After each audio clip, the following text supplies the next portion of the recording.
DMAI is the trade association for destination marketing organizations. So it is actually the Destination Marketing Association International. So DMOs are often in the US known as CVBs.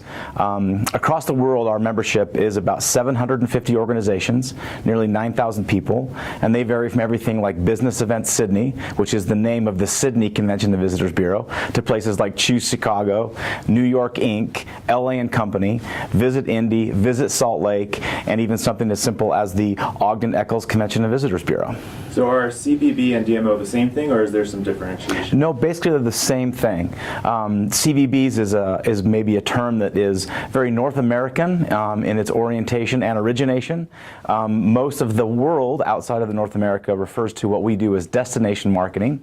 Therefore, we are DMOs. Okay, so let's talk a little bit about economic impact, specifically tourism, or why a destination's commitment to the marketing of their destination is important. So one of the reasons that communities, whether that is a regional community like Salt Lake or an individual town like Chicago, gets behind the tourism industry is this wonderful term that Jim Woods from the Bureau of Economic Business Research uses, and that's exogenous spending. And so when you bring visitors into your community from outside of your community, it's like bringing new money into your island. And that new money is incredibly beneficial to the island for two reasons. First and foremost, it's new. It's money that comes from the outside. Secondly, the people that generate the money leave and go home. And so, as people often say, we don't have to educate tourists' children, and very rarely do we incarcerate them. Very rarely. What is the biggest challenge facing DMOs now and then also into the future? I think in terms of some of the biggest challenges that DMOs face, and this is pretty much a global challenge, the speed with which technology is affecting the travel industry is a very big opportunity. With things like Google getting into the travel space, with things like Airbnb, there are lots of ways for consumers now to purchase travel. And so the role of the DMO as being the trusted local expert is one that is facing a lot of challenges from the outside. There's things like Voyages, which are individuals who can log online and become destination experts, and you can hire a Voyager.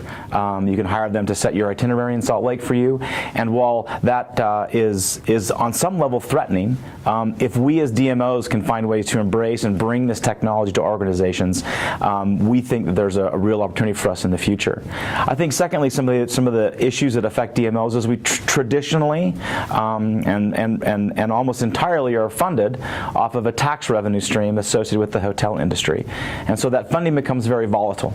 And looking to the future, it's a situation where we're looking for a lot of input, and a lot of research is going on right now in terms of funding models for what we do as destination marketing organizations.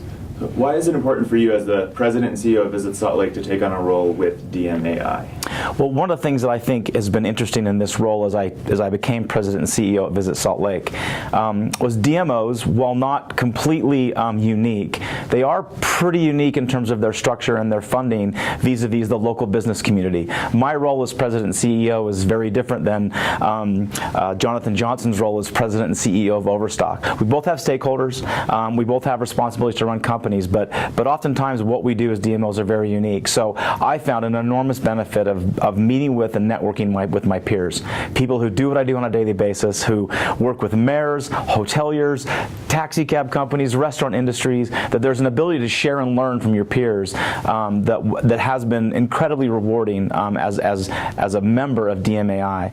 And then I think in terms of any industry, when you can talk about accreditation and certification, that's one of the real benefits of a trade association, is you can become more professional. You can get education that is very, very relevant.